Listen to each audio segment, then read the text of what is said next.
आदाब नाजरीन, मैं मोहम्मद तजम्मुल अली खान बात करते हैं नारा चंद्रबाबू नायडू की, जो इस वक्त आंध्र प्रदेश के चीफ मिनिस्टर हैं। और इनके नाम के साथ जहां नारा चंद्रबाबू नायडू आता है, वहीं पर ब्रैकेट में किंग मेकर भी आता है, क्योंकि ये वाजपेयी के दौर में भी किंग मेकर का रोल अदा करे हैं। जब आंध्र प्रदेश के मुख्यमंत्री थे और इनके एमपी की तादाद कुछ 35 से ज्यादा के करीब थी, तो उस वक्त भी इन्होंने आई के गुजराल, देवीगौड़ा, चंद्रशेखर राव, वीपी सिंह और इसके अलावा वाजपेयी की हुकूमतों में इन्होंने अहम तरीन रोल अदा करते हुए इन तमाम अफराद को वजीर आजम बनाकर बिठाया। आज भी वही अंदाज है और वही किंग मेकर का मौक़िफ़ अदा करते हुए वजीर आजम नरेंद्र मोदी को तीसरी मर्तबा वजीर आजम की कुर्सी पर बिठाने में चंद्रबाबू नायडू का अहम रोल है। अब बात रही आंध्र प्रदेश की सियासत और मरकजी हुकूमत के दरमियान में जो तनाज़ा है माली मौक़िफ़ को लेकर, फंड्स को लेकर।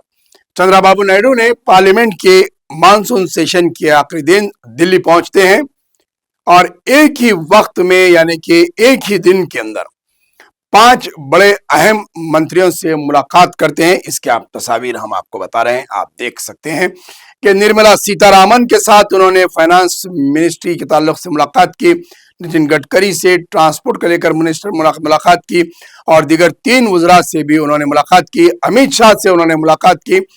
और चंद्रबाबू नायडू जब इनसे मुलाकात कर रहे थे तो डायरी और पेन लेकर साथ बैठे हुए थे और हिसाब ले रहे थे मिनिस्टर्स की कारकर्दगी का। जो काम वजीर आजम को करना है, मरकजी हुकूमत के वज़रा से उनकी कारकर्दगी और मिनिस्ट्री के ताल्लुक से तफसीलात लेने का हक वजीर आजम को होता है, लेकिन चंद्रबाबू नायडू ने वो रोल अदा कर दिया। उन्होंने कहा कि 2 साल में आपकी मिनिस्ट्रीज में क्या काम हुए और जो वायदे आंध्र प्रदेश के साथ किए थे उसमें कितनी अमलावरी हुई है, नेशनल हाईवेज के लिए कितने फंड्स जारी किए, उन्होंने नितिन गडकरी से पूछ लिया। तो वहीं पर निर्मला सीतारामन से भी उन्होंने फंड्स की अजराई के ताल्लुक से भी दो टोक बात करते हुए डायरी और पेन लेकर मिनिस्टरों के साथ बैठ गए। एक शख्स के लिए आंध्र प्रदेश से पार्लियामेंट पहुंचना और एक ही वक्त में 5 मिनिस्टर्स से मुलाकात करना और उनसे उनकी मिनिस्ट्री की कारकर्दगी के बारे में जानकारी लेना, ये चंद्रबाबू नायडू ही कर सकते थे। हिंदुस्तान के किसी और चीफ मिनिस्टर की या फिर किसी और किंग मेकर में यह सलाहियत नहीं देखी गई। नीतीश कुमार भी एक हिस्सा है एनडीए का, चीफ मिनिस्टर हैं, आंध्र बिहार के वजीर आजम को बनाने में रूल है, लेकिन चंद्रबाबू नायडू का मिजाज और स्टाइल अलग ही है। बहरहाल मरकजी मिनिस्टर्स के साथ उन्होंने दो टोक तरीके से बात करते हुए आंध्र प्रदेश की हिस्सेदारी का हिसाब ले लिया। वहीं पर पलट के जब आंध्र प्रदेश में हम आते हैं तो चंद्रबाबू नायडू अपना इख्तिदार अपने बेटे की तरफ मुंतकिल करने की सोच रहे हैं, क्योंकि जहां पर बिहार का ताल्लुक है, लालू प्रसाद यादव के बेटे तेजस्वी यादव को चीफ मिनिस्टर के चेहरे के तौर पर पेश किया गया, लेकिन आवाम ने उन्हें मुस्तरद कर दिया। उत्तर प्रदेश में अखिलेश यादव आवाम के दरमियान में कबूल नहीं किए गए। वहीं पर हम महाराष्ट्र में देखेंगे तो बाल ठाकरे के उद्धव ठाकरे को भी साबिका में इलेक्शन में उन्हें भी आवाम ने एक मुश्त अक्सरियत नहीं दी, उन्हें भी इख्तिदार से दूर रहना पड़ा। तेलंगाना की बात करते हैं, जहां पर केसीआर 10 साल से ज्यादा हुकूमत करे, नया सेक्रेटरिएट बनाए। आप इसकी तस्वीर देख सकते हैं। और केटी रामाराव को चीफ मिनिस्टर बनाने का ख्वाब देखते रहे, लेकिन 23 और 24 के इंतखाबात जो लोकसभा और असेंबली के हुए हैं उसमें उन्हें बुरी तरह नाकामी हासिल हुई और कांग्रेस को इख्तिदार मिला, यानी कि उनका ख्वाब ही रह गया बेटे को चीफ मिनिस्टर बनाने का। तो इसी तरीके से जहां पर मौरूसी सियासत चल रही है, खानदानी सियासत चल रही है, उसी के हालात को देखते हुए चंद्रबाबू नायडू ये नहीं चाह रहे हैं कि आने वाले 29 के इंतखाबात में वो फिर दोबारा इख्तिदार पर आएंगे तो नारा लोकेश को चीफ मिनिस्टर बनाएंगे। वो उसका इंतजार नहीं कर रहे हैं, बल्कि अपनी मौजूदगी में वो नारा लोकेश को अपना इख्तिदार सौंपने की तैयारी में है।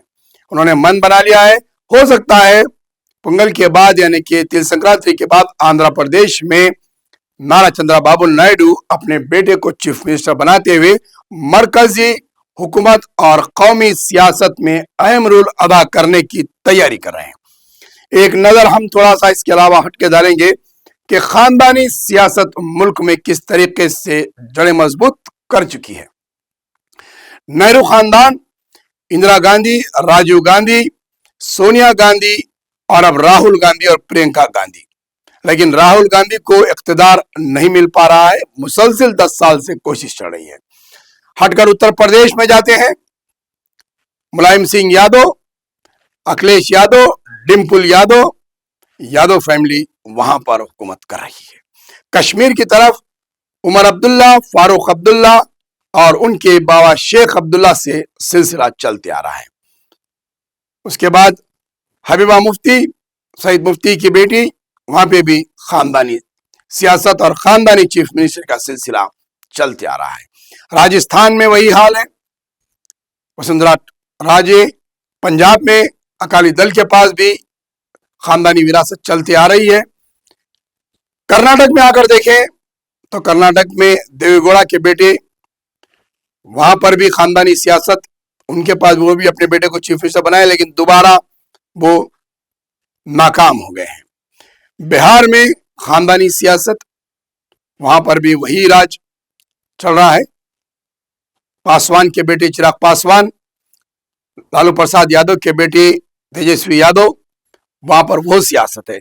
महाराष्ट्र में देखेंगे हम तो बाल ठाकरे, उद्धव ठाकरे, राज ठाकरे, शरद पवार, अजित पवार, सुप्रिया सोले, ये खानदान की सियासत वहां पर भी बराबर चल रही है। तमिलनाडु में वही हाल है। आंध्र प्रदेश में चंद्रबाबू नायडू, उनसे पहले एनटी रामाराव, अब उसके बाद नारा लोकेश, उसके बाद वाईएसआर, उसके उनके बेटे जगन और फिर शर्मिला। खानदानी सियासत आंध्र प्रदेश का भी वही हाल है। आते हैं वापस तेलंगाना में, तो तेलंगाना में भी नरसिम्हा राव की औलाद, उनकी औलाद का सिलसिला जारी है। केसीआर, हरीश राव, संतोष, केटीआर, कविता, यह भी खानदानी सियासत का यहां पर भी बोलबाला चल रहा है। चन्ना रेड्डी के बेटे शशिधर रेड्डी का सिलसिला जारी है और दीगर कोटला विजय भास्कर रेड्डी, उनकी औलाद। बहरहाल तेलंगाना में भी खानदानी सियासत का बोलबाला है और दीगर जमातों में भी अगर हम देखें तेलंगाना और हैदराबाद के, तो वहां पे भी खानदानी विरासत का सिलसिला बराबर जारी है। इसको देखते हुए हिंदुस्तान में खानदानी सियासत का बोलबाला है और सारे इख्तिदारों पर खानदानी सियासत अजागर है। जमहूरियत का कहीं पर भी नजर नहीं आता है बोलबाला। जमहूरियत इख्तिदार पर नजर नहीं आती, हर जगह खानदानी विरासत, बेटा बेटी, बहू, भांजा, भतीजा, यही सिलसिला या फिर भाई भाई की और सियासत का सिलसिला जारी है। तो वैसे हालात में चंद्रबाबू नायडू कैसा पीछे रह सकते हैं? वो भी आंध्र प्रदेश के अंदर अपने बेटे को इख्तिदार देने की सोच रहे हैं और मोदी सरकार से चंद्रबाबू नायडू बिल्कुल नाराज है। कभी भी किसी वक्त भी चंद्रबाबू नायडू मोदी से अपना सपोर्ट हटा सकते हैं और मोदी की हुकूमत अब इस वक्त चंद्रबाबू नायडू के कर्म पर रह गई है। चंद्रबाबू नायडू जब भी चाहे मोदी सरकार को बेदखल कर सकते हैं और नए वजीर आजम के नाम का ऐलान हो सकता है। तो वहीं पर आंध्र प्रदेश में नारा लोकेश को चीफ मिनिस्टर बनाने की तैयारी चल रही है। Deputy chief minister Andhra Pradesh पवन कल्याण को भी जहां पर सियासी सबकत हासिल हो रही है, उसको देखते हुए भी चंद्रबाबू नायडू अपने बेटे को इख्तिदार देते हुए अपनी जिंदगी में तेलुगु देशम की बागडोर अपने बेटे के हवाले करने की सोच रहे हैं, बल्कि मन बना लिए हैं और तैयारी शुरू कर चुके हैं।